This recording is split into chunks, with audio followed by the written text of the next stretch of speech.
side, saying words that came across as a doubt. Assalamualaikum warahmatullahi wabarakatuh. Hai teman-teman semuanya, hari ini kita bakal mewawancarain beberapa mahasiswa di sekitar lingkungan kampus Universitas Negeri Semarang. Sebelumnya, perkenalkan kami untuk memperkenalkan diri terlebih dahulu.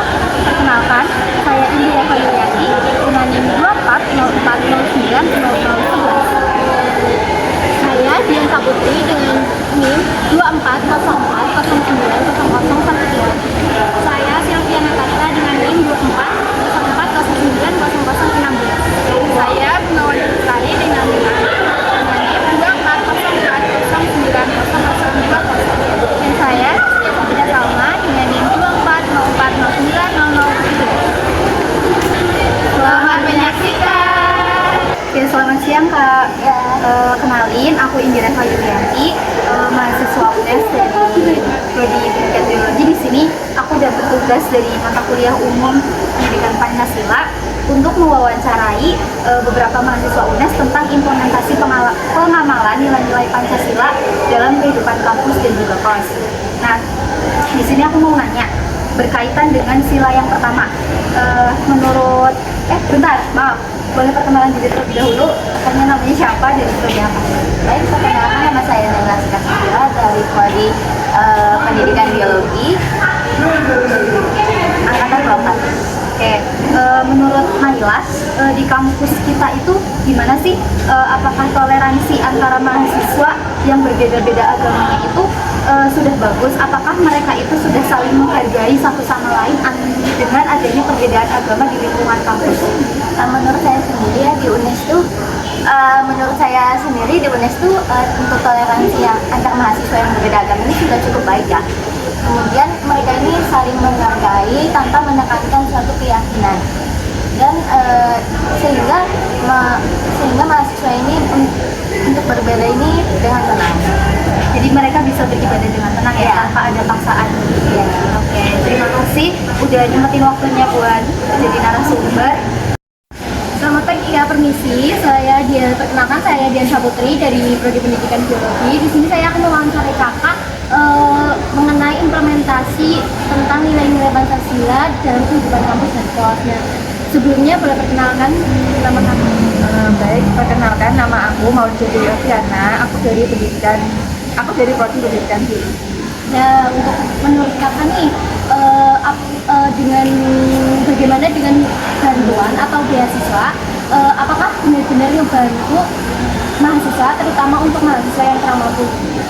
Menurut aku ya di UNES ini udah banyak banget beasiswa yang membantu mahasiswa yang kurang mampu. Salah satunya yaitu JK. Jadi JK ini tuh menurut aku udah membantu banget untuk mahasiswa yang kurang mampu. Terima kasih udah nyempetin waktunya Kak. Ya, sama-sama. Selamat pagi Kak. Di sini perkenalkan dulu ya, nama saya Sylvia Natasha dari Prodi Pendidikan Biologi. Saya ada tugas Pancasila, mewawancarai implementasi nilai-nilai Pancasila itu dalam kehidupan kampus. Nah, boleh perkenalkan dulu namanya? Oke, perkenalkan ya, saya Diana Imron dari Prodi Pendidikan Biologi. Jadi pertanyaannya adalah, kakak yang sebagai mahasiswa itu apakah menurut kakak suara mahasiswa di sini tuh sudah didengar, apalagi terutama di FIPA, kan kakak dari FIPA nih, bagaimana sih suara-suara itu, apakah sudah didengar? Oke, menurut saya ya, suara mahasiswa itu sekarang sudah didengar sih, cukup didengar. Karena saya sebagai mahasiswa pendidikan biologi sendiri itu terdapat kotak aspirasi ataupun form yang isinya itu bisa mengeluhkan terhadap adanya fasilitas di biologi ini. Dan itu tuh nanti ada seperti forum diskusi antara dosen dan mahasiswa untuk membahas keluhan tersebut. Setahu saya juga di FIPA itu ada kotak aspirasi serupa. Suara mahasiswa itu di FIPA sendiri itu sudah mulai didengar ya? Ya, menurut saya sudah sangat didengar, tetapi untuk implementasinya sendiri mungkin kurang. Terima kasih ya Kak atas waktunya. Selamat pagi Kak. Dan sebelumnya perkenalkan, saya Siti Salma dari Prodi Pendidikan Biologi. Saya ingin mewawancari kakak tentang implementasi pengalaman nilai-nilai Pancasila dalam kehidupan kampus dan kelas. Sebelumnya boleh perkenalkan nama kakak siapa? Halo semuanya,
ini saya ingin bertanya tentang dari pengalaman kakaknya, pernah nggak sih ikut kegiatan bakti sosial atau yang ada di lingkungan kampus? Untuk kegiatan bakti sosial tentunya pernah dong. Aku pernah ikut kegiatan tanaman pohon di sekitaran kampus. Tentunya aku sangat senang banget bisa ikut kontribusi dalam penanaman pohon ini sehingga lingkungan kampus kita tuh jadi pohonnya terjaga lestari. Terus bisa banyak lah manfaatnya, dan itu juga menambah pengalaman dan kerjasama antara mahasiswa saat menanam pohon tersebut. Jadi itu bisa dapat pengalaman yang berharga buat aku.